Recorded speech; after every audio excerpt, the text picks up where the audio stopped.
two things I really like to do, and that's whoop ass and look good, and I'm doing one of them right now, and Saturday night, I'm gonna do the other. I'm gonna wipe out everyone in this division, I said that, and I will do it. He's a little short-ass twerp, and I look forward to punching a hole in his face. I'm gonna hand him my spit bucket, tell him to go back and spit shine that belt, and bring it back here as if ready for me to take it.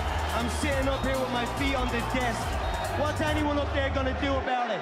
Not one of you are gonna do anything about it.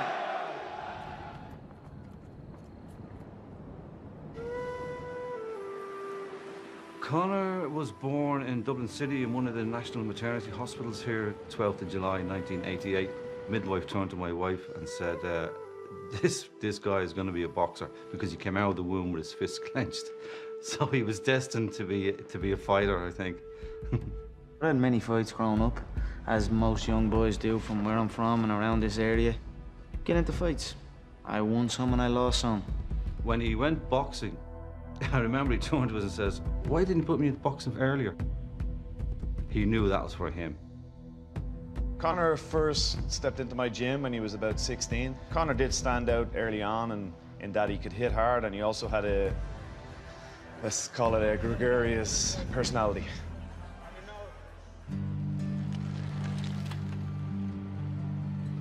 I was thrown into a plumbing trade. Give a about plumbing, didn't know anything about plumbing. I just went on that site because culture told me that that's what I have to do. I'd done it for a while, and then I realized this is not what I want to do. It's like, this is not what I want to do, then what the f am I doing it for? And I walked out, 18 months in, maybe. There was a concern there for us, for his mother and father. We didn't know what he was going to do, to be honest with you. Early on, obviously didn't know what it was. I couldn't look to my mother and say, hey, this Irish man done it. I'm gonna follow in his footsteps, because there was no footsteps. I had to create my own footsteps and follow them. They were a little unsure at first, but they supported me, and they knew I would do it. If I said I'd do it, I'd do it, so.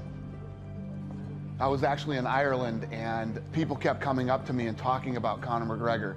Have you ever seen Conor McGregor fight? Have you ever heard of Conor McGregor?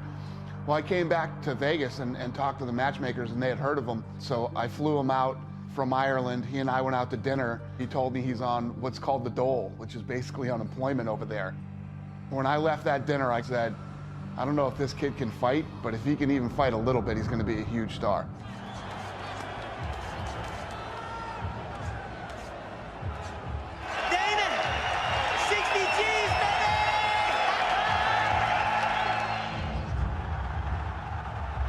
There's only 9,000 people that can get into that arena in Dublin, and it sounds like there's 90,000. It was a phenomenal night for the sport in our country, and it sent it into the stratosphere over here.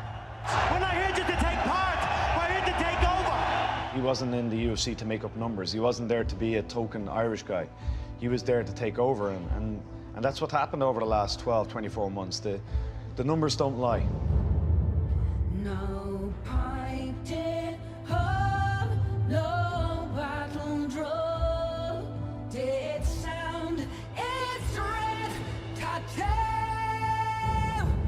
But the Angelus bells or the levee swells rang out in the foggy dew.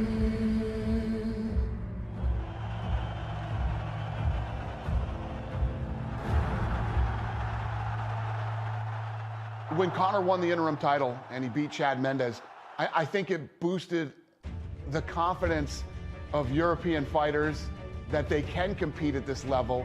You know, these guys will come up every once in a while that have that it factor, that thing that other people are attracted to. He speaks well, he's very funny, he's a home run.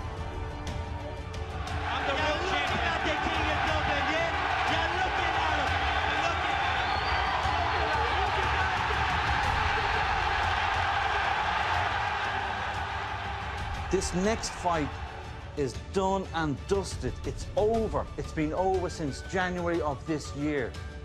Aldo is a busted flush at this moment, okay? He's finished. After the Dennis Siver fight in Boston, remember when Conor jumped the ring and he was in Aldo's face? That moment, the fight was on. Conor McGregor is going to crack Jose Aldo's skull. I'm not happy to say that, but I think Jose Aldo would want to have a good craniologist on standby.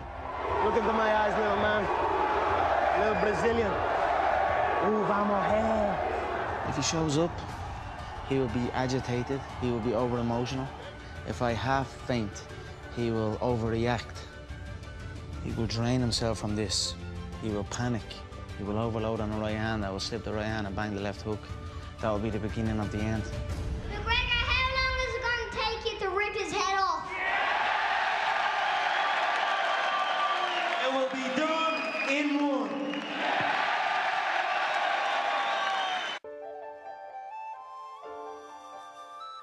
I like the way ink feels on my body. This tiger doesn't mean nothing. This gorilla with the crown. Maybe they do subconsciously, I don't know, but I seem to get them at the same time. After the fight, or just maybe before the next fight. But there's something therapeutic for me just going in. I don't spend months picking it. I just see it, get it, and just enjoy the experience of being inked on my body for the rest of my life. I don't know what it is. But it doesn't mean nothing. I just like the way I like the way it feels, and I like the way it looks.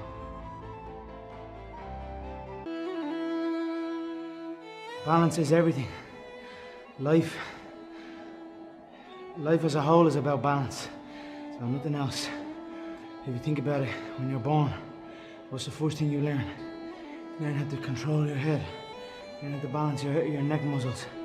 Then you learn how to balance on the feet.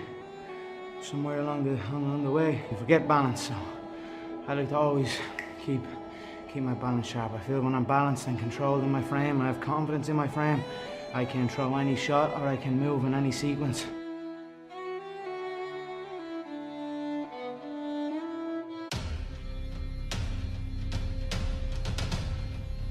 Before me, nobody knew nothing about this sport. Nobody gave a shit about this sport. We were looked down upon. It wasn't true. We weren't even considered. Not only in like mainstream or whatever you want to call that, but even in fight circles, in real fight circles. We had a reputation, but in pure fighting, we had no reputation whatsoever. So I'm proud to be putting my nation at the forefront of the fight game where we belong. We're less than 2 weeks away from UFC 189. Jose Aldo is your opponent for that. And I was fascinated by your move in the news conference. I know you guys are always trying to get into the head of your opponent. Back in March, for the news conference to promote the fight, you actually snatched his belt. You hope to do that on July 11th, but you took Well, I his belt. snatched my belt. Well, it that's was simply your belt. taking what was mine. He was on my home turf and he tried to lay claim that he was the king of my city, but you do not lay claim to being the king of my city while the king of the city is around. So the king of the city rose up and snatched what was his, which was the gold belt, and raised it before my crowd, my passionate crowd. It was. You took it back. Exactly, I took it back and raised it for my people. It was a beautiful moment. In that it was a teaser almost for what July 11 will be, where I raise it for real in beautiful Las Vegas City in front of my home crowd. Why are you so confident that you will do that? I don't know. I'm in a business where you must be confident. If you have any doubts, they will come back and play against you. So I am supremely confident, and as well I feel I'm confident in my work ethic, my approach to the game, my non-stop effort to get better as a martial artist. I don't feel that nobody else in the game is doing what I'm doing or is moving the way I am moving. Where's that come from, Conor? It just comes from years and years of practice on the mat, you know. I have had many fights inside the octagon, outside the octagon, in rings, on mats. I am an experienced veteran in the fight game, and through that and through a belief in my team and my ability, I have just gained a bulletproof confidence that cannot be stopped. Are you big on predictions? Do you usually make predictions before fights? And if so, how will it end on the 11th? I always make accurate predictions. I've predicted many contests. I've predicted my entire career. And, you know, I predict the future. So for me, I have already predicted this contest. I predict 4 minutes of the first round he will be KO'd. First round? Wow. Yes, I feel that the power matched with the precision, he will not be able to take it. So 4 minutes, first round, he will be done.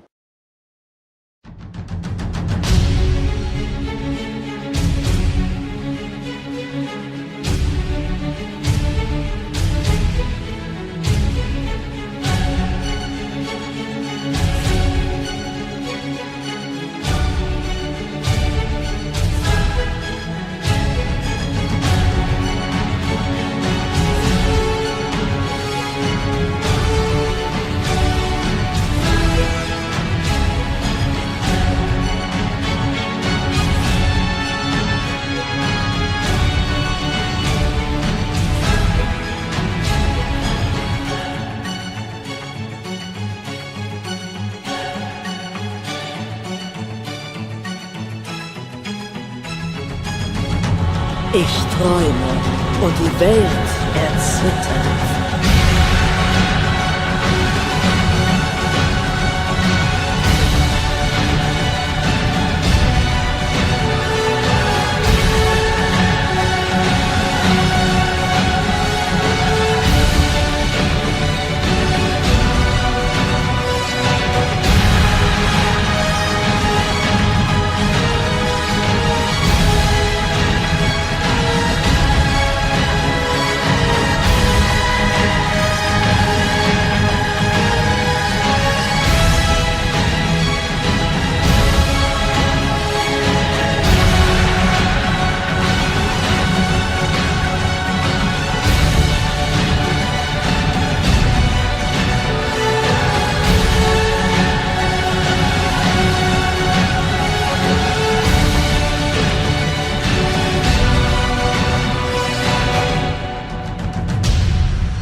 Bang in the middle of the street because I own the West Coast.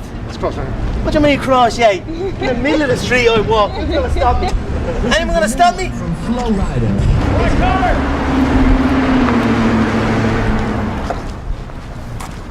Parking my baby out right in your house. That should be out on the road.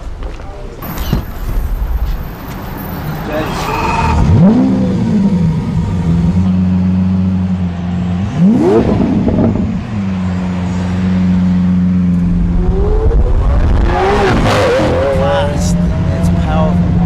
This life is a good life.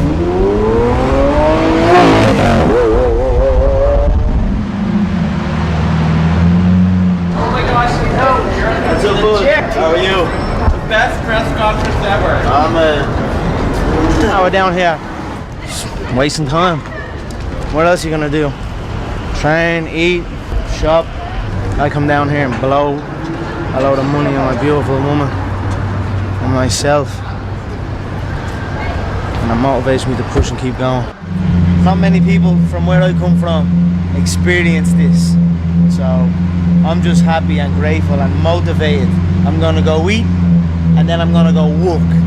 And that's it.